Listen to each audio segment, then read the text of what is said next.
Hello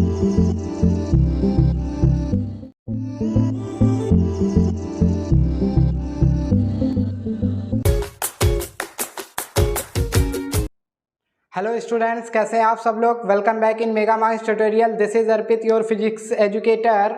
जैसा कि previous video में ये डिस्कस किया गया था कि पेपर को कैसे अटेम्प्ट करना है, उस स्ट्रेटजी को प्लान किया गया था, और जो हमारा टॉपिक था law of conservation of mechanical energy, उसको डिस्कस किया गया था, और उससे रिलेटेड कैसे प्रॉब्लम पूछी जाती हैं वो डिस्कस किया गया था। आज का जो हमारा टॉपिक है वो है photo electric effect. Okay, photo electric effect पे जो क्वेश्चन बनता है वो सिर्फ और सिर्फ एक इक्वेशन पे बनता है और उसके लॉ पे बनता है, और जो क्वेश्चन आने की प्रोबेबिलिटी है वो 1 से 2 क्वेश्चन आने की प्रोबेबिलिटी है, नीट में पूछा जाता है। ठीक है, देखिए और भी टॉपिक हैं, जैसे कि सेकेंड पार्ट की बात करें जो 12th फिजिक्स में हम लोग स्टडी करते हैं, इलेक्ट्रिसिटी हो गया, मैग्नेटिक का पोर्शन हो गया। ठीक है, सो वहाँ से क्वेश्चन तो आते हैं, बट जो सेकेंड पार्ट है ऑप्टिक्स का, मॉडर्न फिजिक्स में जितने पोर्शन आते हैं like semiconductor devices, radio activity, ठीक है, ये पोर्शन ज़्यादा आता है। ठीक है, तो इसको आप जितना ज़्यादा से ज़्यादा करें, और क्वेश्चन भी इजी रहते हैं, कोई ज़्यादा वो नहीं रहता है, क्योंकि आप मेडिकल का एग्जामिनेशन दे रहे हो तो, और उसका जो पेपर का फॉर्मेट है वो भी ऐसा है कि ज़्यादा डेरिवेटिव प्रॉब्लम्स नहीं आएंगे। Okay, so without any waste of time हम अपना टॉपिक स्टार्ट करते हैं, photo electric effect. our topic is photo electric effect।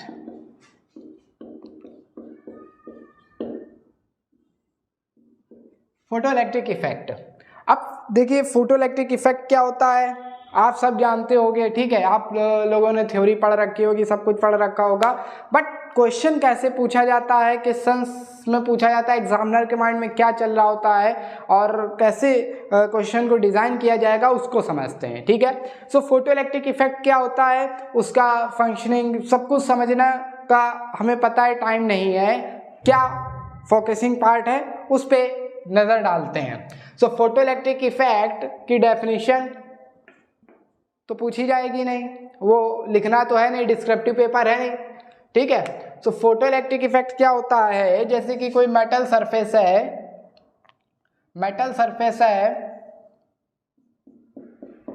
It is metal surface, metal है, इसको हमने मेटल लिख दिया। ठीक है, मेटल है, इस पे फोटॉन्स इंसिडेंट होते हैं। ठीक है, फोटॉन्स आ रहे हैं, दीज आर फोटॉन्स, और photons like a packet, okay, bundle form में आते हैं। इनके पास एनर्जी कितनी होती है, फोटॉन्स की एनर्जी कितनी होती है, h new, they have energy h new. Okay, photons के पास एनर्जी कितनी होती है, h न्यू। ठीक है, वेयर न्यू इज फ्रीक्वेंसी, सब जानते हो। ठीक है, बेसिक टर्मिनोलॉजी सबको क्लियर है, is equal to h nu. Photon आ रहे हैं इस एनर्जी के साथ, इस पे इंसिडेंट होंगे, और मेटल के सरफेस पे या मेटल में जो भी इलेक्ट्रॉन्स होंगे, आउटर मोस्ट सेल में जो इलेक्ट्रॉन होंगे उसको क्या करेगा, ये एनर्जी प्रोवाइड कराएगा, और वो इलेक्ट्रॉन इस एनर्जी को पाकर ग्राउंड स्टेट से एक्साइटेड स्टेट में जाएंगे और बाहर निकल आएंगे, और वो एक्ट करेंगे एज अ फ्री इलेक्ट्रॉन्स, और जब वो फ्री इलेक्ट्रॉन्स वर्क करेंगे तो मोशन आ जाएगा, और वही जो फ्री इलेक्ट्रॉन मेटल में मूव करता है उसी से क्या जनरेट होती, करंट, और इसी इफेक्ट को बोला जाता है photo electric effect. Function is very clear. Okay, now अब हम समझते हैं कि प्रॉब्लम कैसे बनता है। देखिए प्रॉब्लम आता है फोटो इलेक्ट्रिक इक्वेशन से।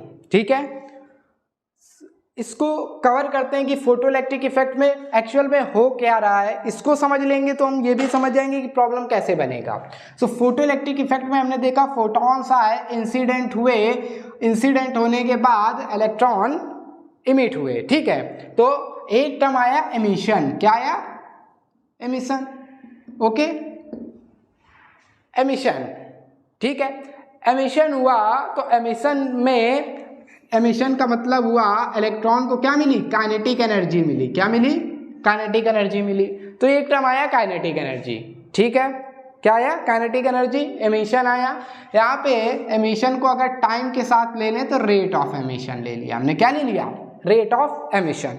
तो rate of emission, kinetic energy, और जो एनर्जी, जिस एनर्जी से फोटोन इंसिडेंट कर रहे हैं, ये इसके बेसिक एलिमेंट्स हैं। ठीक है, these are basic elements of this photoelectric effect. Okay, अब देखिए इसी से हमें फोटोइलेक्ट्रिक इक्वेशन लिखी है जिसे हम लोग आइंस्टीन्स फोटोइलेक्ट्रिक इक्वेशन कहते हैं, और उसी से रिलेटेड प्रॉब्लम्स भी आती हैं, लॉज भी ऐसे ही बनते हैं। तो पहले लॉ की बात कर लेते हैं। जितने भी फोटोइलेक्ट्रिक लॉज हैं, जाने से पहले हम लोग इक्वेशन पे ही डिस्कस कर लेते हैं। फोटोइलेक्ट्रिक इक्वेशन, फोटोइलेक्ट्रिक इक्वेशन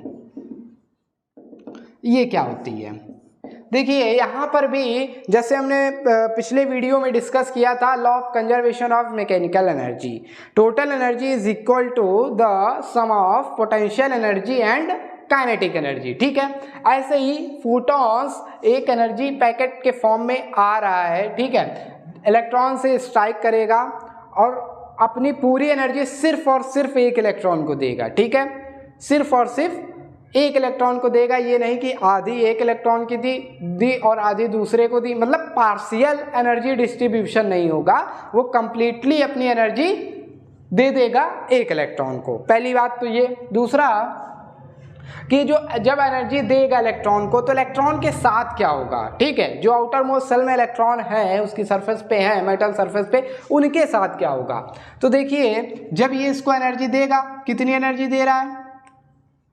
ये energy h nu energy photon दे रहा है, तो इसका काम क्या होगा? ठीक है, इस एनर्जी को यूज कैसे किया जाएगा? तो देखिए energy given by photon, energy given by photon, energy given by photon is used इन, जो सरफेस पे इलेक्ट्रॉन है, ठीक है, जो सरफेस पे इलेक्ट्रॉन है उनको एनर्जी प्रोवाइड करके, या सरफेस के नीचे है कैसे भी है उनको फ्री करना। ठीक है, फ्री फ्रॉम अनबाउंड करना। आप ऐसे समझ सकते हो, टू अनबाउंड इलेक्ट्रॉन, ये energy to unbound electron.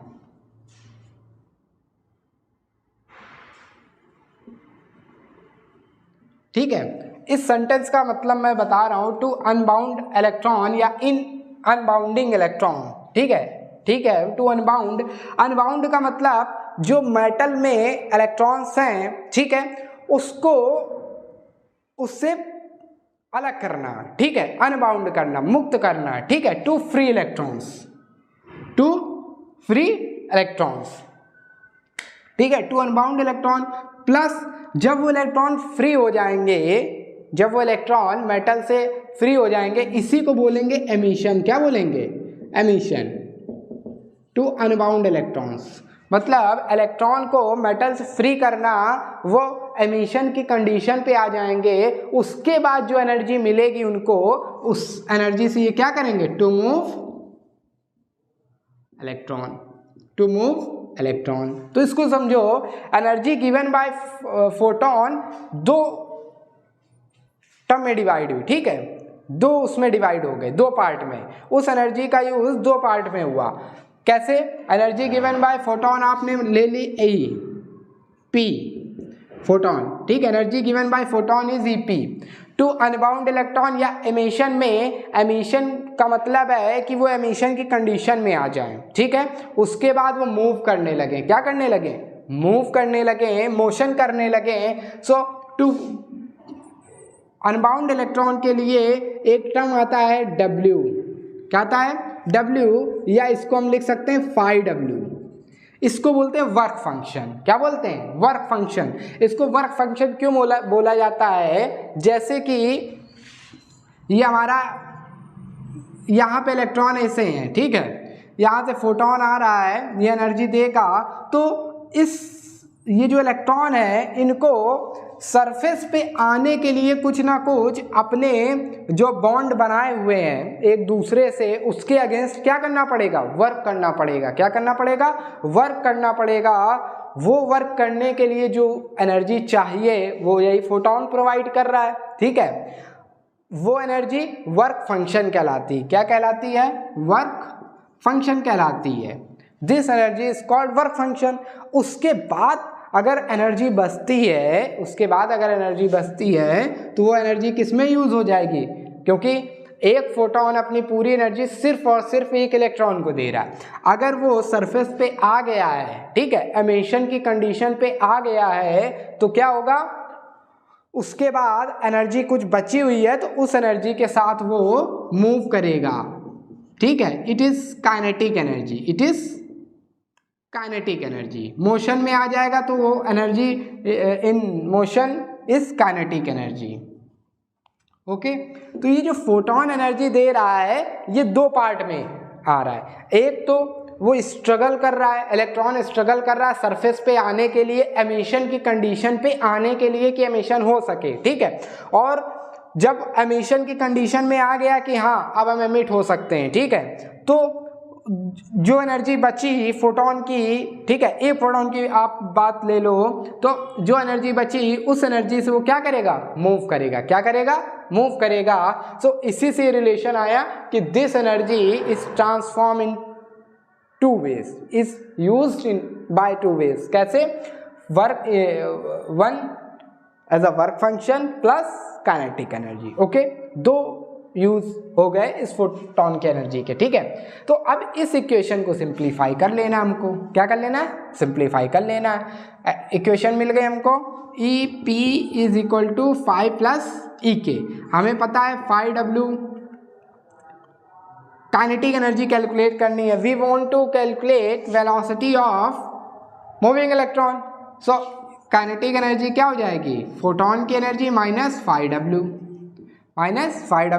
So it will become half mv max लेते हैं इसको स्क्वायर। जब मैक्स लेंगे और फोटोन की एनर्जी h न्यू है और वर्क पोटेंशियल को h न्यू नॉट लिया जाता है। क्या लिया जाता है? h nu not. New naught is threshold frequency. New naught is, ये सारे देखिए आपको क्लियर होंगे 3। अगर आपको क्लियर नहीं है तो आप इसका वीडियो पड़ा हुआ है, फुल लेक्चर है 45 to 56 मिनट का, आप देख सकते हो, पूरा क्लियर हो जाएगा, ठीक है। Half mv max square is equal to h nu minus h nu naught, ठीक है। ये हो जाती है फोटो इलेक्ट्रिक इक्वेशन, ठीक है, Einstein equation, photo electric equation. अब इसी इक्वेशन को कई तरीके से लिखा जा सकता है। कैसे लिख सकते हैं? Half mv max square is equal to ev naught भी होता है, ठीक है, इट इज ev नॉट। और हम जानते हैं कि nu is equal to c by lambda भी होता है, तो so nu naught will be c by lambda naught. Threshold wavelength हो जाएगी, where c is speed of light, where c is speed of light, okay, where c is speed of light. So इस equation को कई तरीके से आप लिख सकते हो। Half mv max square is equal to av naught, where v naught is stopping potential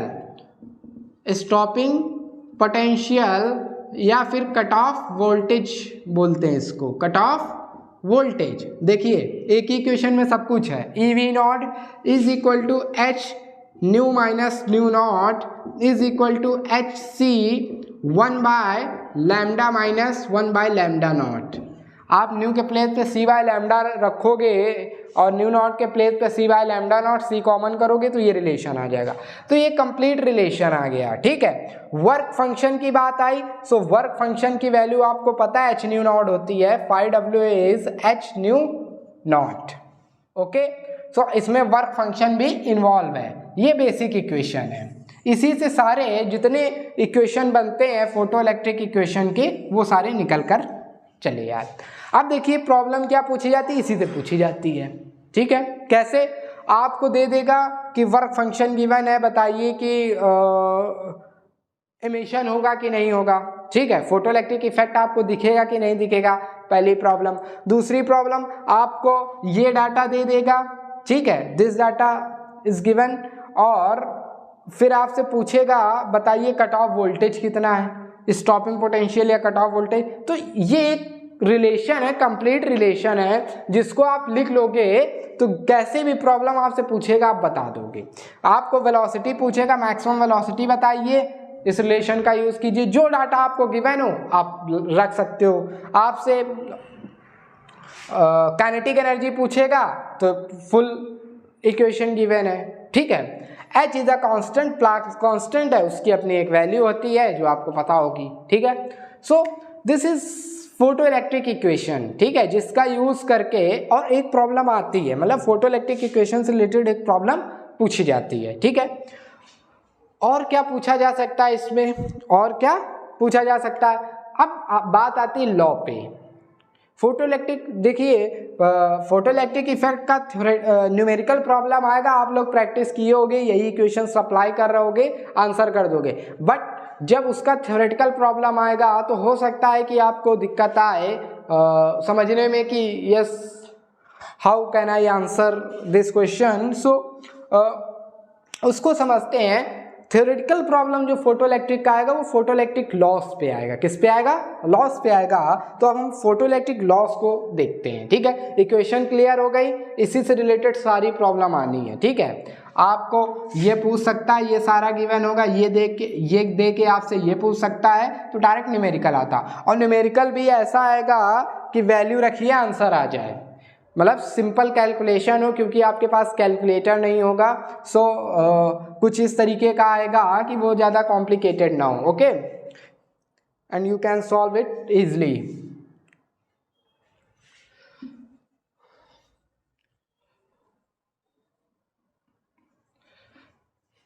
अब हम देखते हैं फोटो इलेक्ट्रिक लॉस क्या है, ठीक है।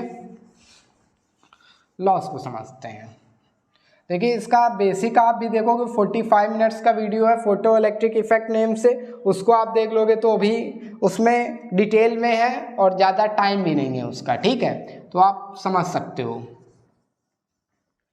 अच्छे से, फिर तो आपका बिल्कुल photo electric effect clear complete हो जाएगा, उसमें मैटर वेव्स सारी वेव्स के साथ में, ठीक है। अभी इसमें देखो, जैसे मोमेंटम की बात कर दे, energy and momentum, energy and momentum, तो हमें पता है is equal to h nu is equal to m c square, it is m c square. So momentum क्या हो जाएगा?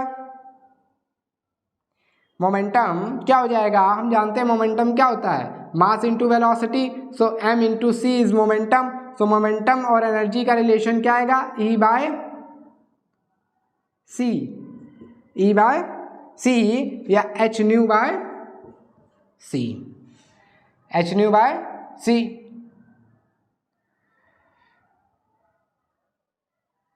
और या h बाय लैम्डा, ये मोमेंटम का रिलेशन आ जाएगा, ठीक है।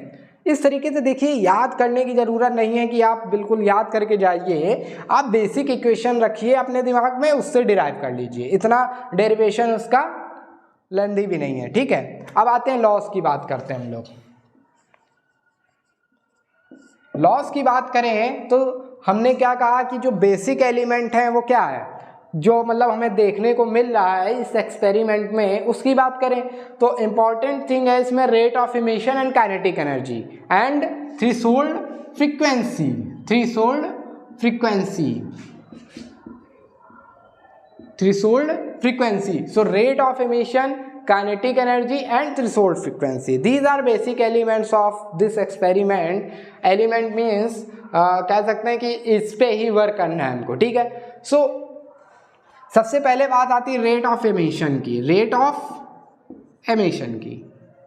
तो रेट ऑफ एमिशन की बात करें तो हर एक चीज किस पे डिपेंड करेगी? फोटॉन्स पे डिपेंड करेगी। किस पे डिपेंड करेगी? फोटॉन। फोटॉन की एनर्जी, एनर्जी मीन्स इंटेंसिटी, ठीक है, किस इंटेंसिटी से फोटॉन स्ट्राइक कर रहा है उस पर डिपेंड करेगा। अगर आप फोटॉन्स हटा दो तो एक्सपेरिमेंट बेकार है, ठीक है। सो रेट ऑफ एमिशन कैसे डिपेंड करता है इंटेंसिटी पे? Rate of emission is directly proportional to intensity, is directly proportional to intensity. Rate of, पहला लॉ यही है कि rate of emission is directly proportional to intensity. जितनी हाई इंटेंसिटी से फोटॉन स्ट्राइक करेगा या इंसिडेंट होगा मेटल सरफेस पे, उतना ही ज़्यादा एमिशन होगा, ठीक है, उतना ही ज़्यादा एमिशन दिखेगा हमको।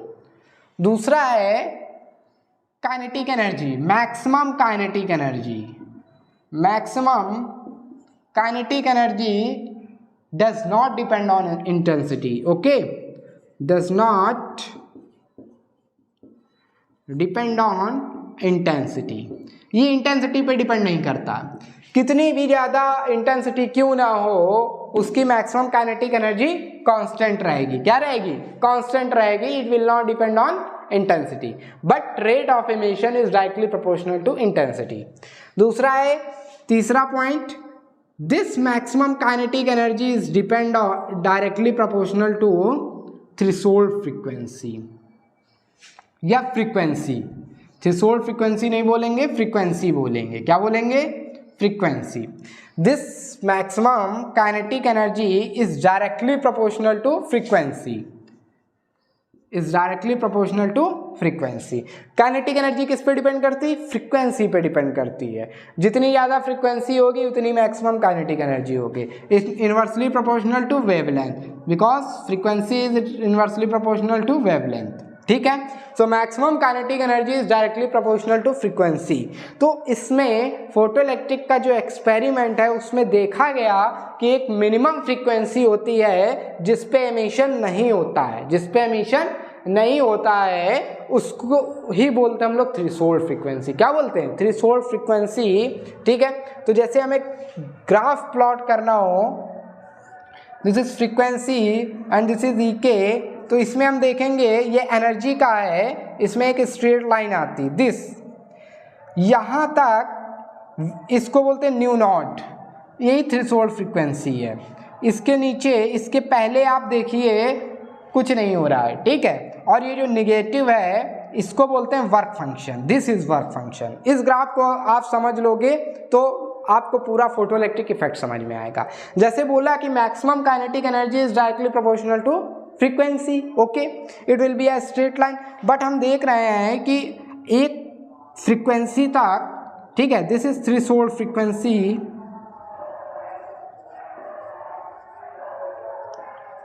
ठीक है, एक मिनिमम फ्रीक्वेंसी तक जहां पर कुछ हमें देखने को नहीं मिल रहा है, ठीक है, इमिशन नहीं हो रहा है, मतलब मैक्सिमम काइनेटिक एनर्जी क्या है? जीरो है। ईके is zero, kinetic energy is noted bye ईके, ठीक है, ईके इज जीरो।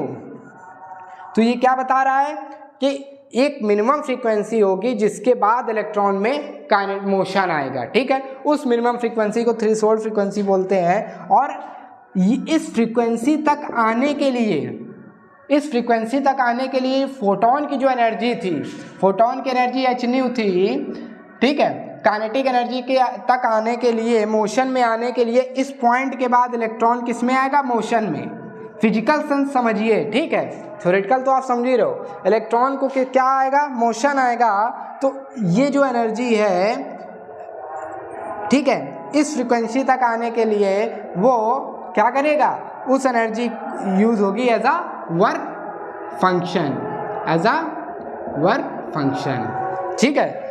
मतलब यहाँ पे अभी बहुत अंदर है, उसको एनर्जी चाहिए कि एमिशन की कंडीशन में आ सके, उसमें एमिशन हो सके, उसमें क्या हो सके? एमिशन हो सके, ठीक है। सो हमें वर्क फंक्शन मिल जाएगा। क्या मिल जाएगा? Work function. यहाँ तक की जो एनर्जी का ग्राफ में आप देख रहे हो, ये हाइट, ये वर्क फंक्शन को बताता है, ठीक है। सो हम देख सकते हैं। अब इस ग्राफ का स्लोप देखिए, इस ग्राफ का स्लोप EK बाई न्यू मिलेगा, EK बाई न्यू मिलेगा कि नहीं मिलेगा? स्लोप क्या होता है?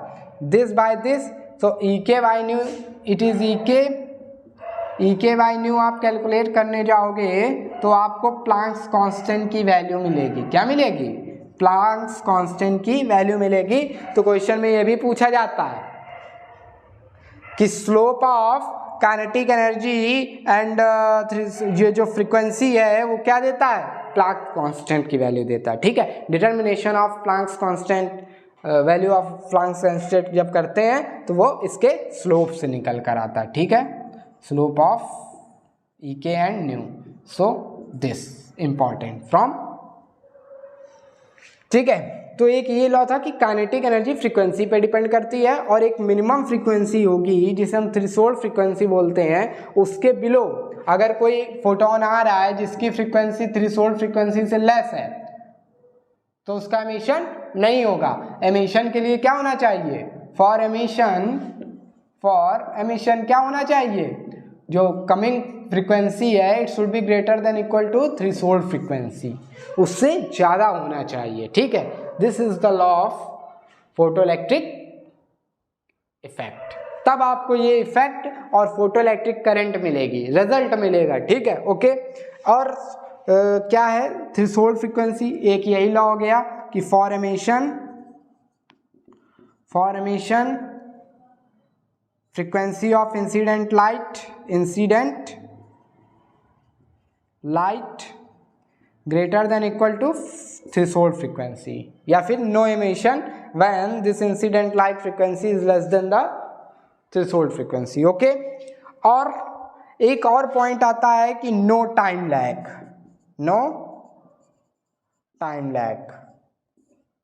टाइम लैग का मतलब हुआ कि इस बात को समझते हैं कि जैसे फोटोन आया, फोटोन ने अपने जो इलेक्ट्रॉन है उसको एनर्जी दी, इलेक्ट्रॉन ने एनर्जी ली, तो अब एनर्जी लेने देने, ये जो एनर्जी लेने देने का प्रोसेस चल रहा है उसमें कितना टाइम लगता है, तो वो टाइम ज़ीरो लिया गया है। क्या लिया गया है, ज़ीरो लिया गया है कि कोई टाइम नहीं लगता है। ठीक है, तो ये भी एक इसका अजम्पशन आप कह सकते हो कि फोटोन एनर्जी देता है, इलेक्ट्रॉन इंस्टेंट एमिट कर जाता है। अगर उसकी फ्रीक्वेंसी जो फोटोन आ रहा है उसकी फ्रीक्वेंसी थ्रेशोल्ड से ज़्यादा है तो वो जैसे ही कांटेक्ट में आएगा, ठीक है, आफ्टर कांटेक्ट कोई टाइम नहीं लगेगा, इलेक्ट्रॉन क्या हो जाएगा, फुर्र हो जाएगा। ठीक है, सो ये these are laws of photoelectric effect. Theoretical problem इससे आ सकती है और ये ग्राफ से भी आपको ग्राफ भी दे सकते हैं। ग्राफ कैसे, ग्राफ से रिलेटेड मैं एक प्रॉब्लम आपको जैसे डिज़ाइन कर दूँ तो ज़्यादा बेहतर आपको समझ में आएगा। ठीक है, ज़्यादा बेहतर तरीके से आप समझ सकते हो।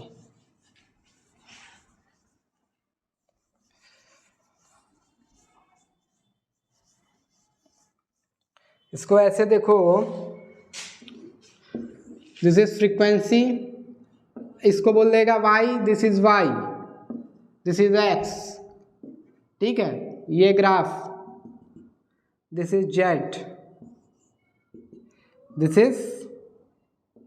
This point is what, X Y Z M.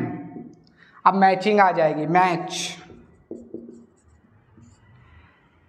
यहाँ पे first, second, third, fourth match करना है। फर्स्ट में आपको लिख दिया एक्स वाई जेड एम, यहाँ पे small a, small b, small c, small d. इसमें ऑप्शन डाल देगा एक्स जो है वो frequency kinetic energy, maximum kinetic energy, maximum E K, X is what frequency या फिर वर्क फंक्शन फाई डब्ल्यू। ठीक है, फ्रीक्वेंसी एंड थ्रेशोल्ड फ्रीक्वेंसी। लो बताइए, मैच कीजिए, हो गया नया क्वेश्चन बिल्कुल नए तरीके से। तो थोड़ा ऐसे सोचिए, ठीक है, वही प्रीवियस ईयर प्रॉब्लम आप लगा के जाते हैं और ऐसा कुछ आ जाता है तो कभी कभी क्या होते हैं कि हमारा फ्रीज हो जाता है। एक तो सबसे बड़ी बात यह कि एग्ज़ाम टाइम पे हमारा दिमाग फ्रीज हो जाता है जब किसी प्रॉब्लम में हम फंस जाते हैं। ठीक है, सो फ्रीज ना हो उस सिचुएशन में, अब आप भी पैनिक ना हो, उसके लिए बेस्ट वे यही है कि आप अच्छे से डेली एक पेपर सॉल्व करते रहें। ठीक है, डेली एक पेपर सॉल्व करते रहें और एग्ज़ाम को कुछ ऐसे हैंडल करें, वो तो आप देखिए नर्वसनेस रहती है, उसको ख़त्म नहीं की जा सकती है, बट यही है कि जितना ज़्यादा आप अटैम्प्ट लोगे, अटैम्प्ट लेने का मतलब है एक डमी वर्क करके आप घर पे ही जाओगे। ठीक है, तो वहाँ पे थोड़ा सा आपको हिम्मत मिलेगी। ठीक है, so these are laws of photoelectric effect. Okay, और जो उसकी बेसिक इक्वेशन थी और ये जो एक फंडामेंटल ग्राफ था उसको डिस्कस किया। ठीक है, इससे रिलेटेड और भी ग्राफ हैं, आप देख लेना तो ज़्यादा अच्छा होगा।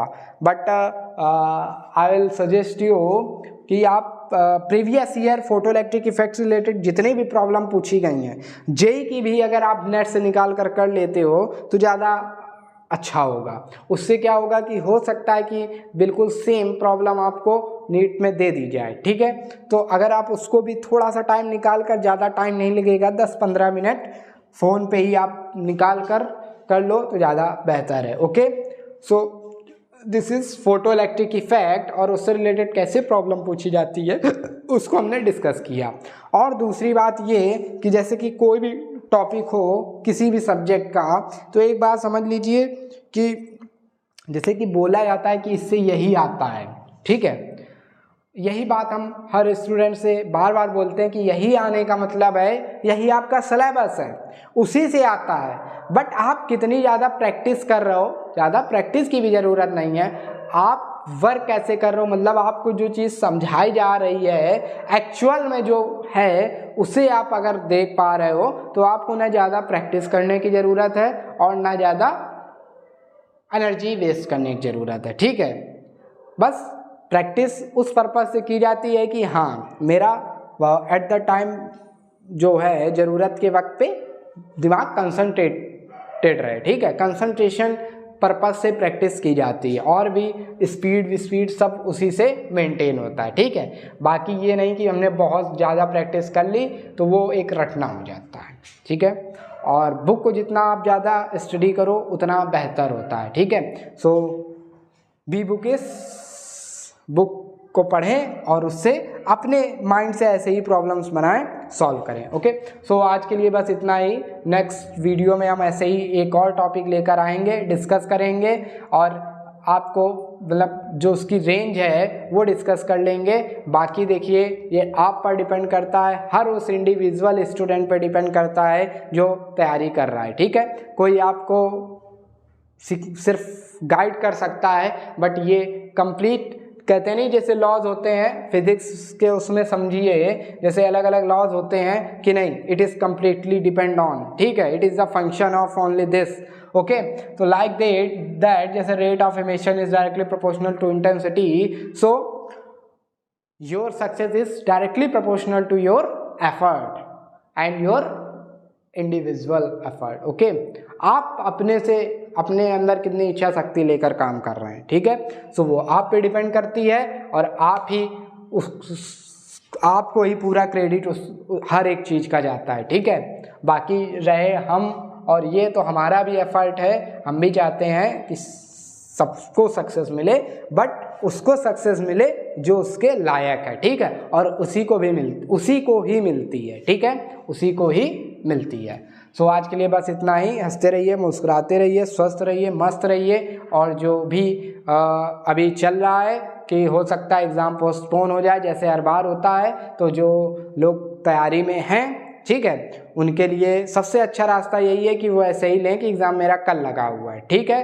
प्रिपेयर लाइक दिस, और ये ना सोचें पोस्टपोन होगा। अगर वो पोस्टपोन होता है तो वो भी एक खतरा ही है, ठीक है। टाइम से चीज़ें हो जाएं तो ज़्यादा अच्छी होती, ठीक है। सो आज के लिए बस इतना ही। Thank you very much.